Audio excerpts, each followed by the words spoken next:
You think you know fear? Let me tell you about my friend Jake. He was just an average guy working late shifts at a local gas station. The job was boring, but the pay was decent, and he liked the quiet nights. But that all changed one night when a masked man walked in, pointing a gun right at his face. Jake froze, his heart pounding in his chest.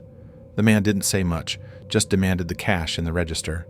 Shaking, Jake handed over the money, praying it would end quickly. But the robber didn't leave. Instead, he stared at Jake like he knew him. After what felt like an eternity, the man finally left, disappearing into the night. Jake was left rattled, but he couldn't shake the feeling that there was something familiar about the robber, something that gnawed at the back of his mind.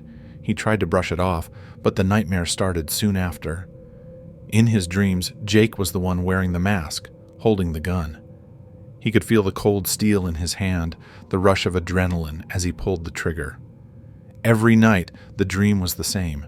Him standing over a body, blood pooling on the floor. The face of the victim was always blurred, but Jake knew deep down it was someone he knew. Desperate for answers, Jake started investigating old crimes in the area. That's when he stumbled upon a cold case from 20 years ago, a robbery at a gas station where the clerk was shot dead.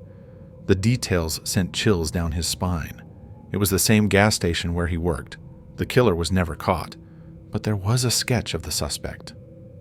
When Jake saw it, his blood ran cold. The face staring back at him was his own. The realization hit him like a ton of bricks. He wasn't just dreaming about the robbery, he was reliving it. The masked man wasn't a stranger. It was Jake, in a past life, doomed to repeat his crime.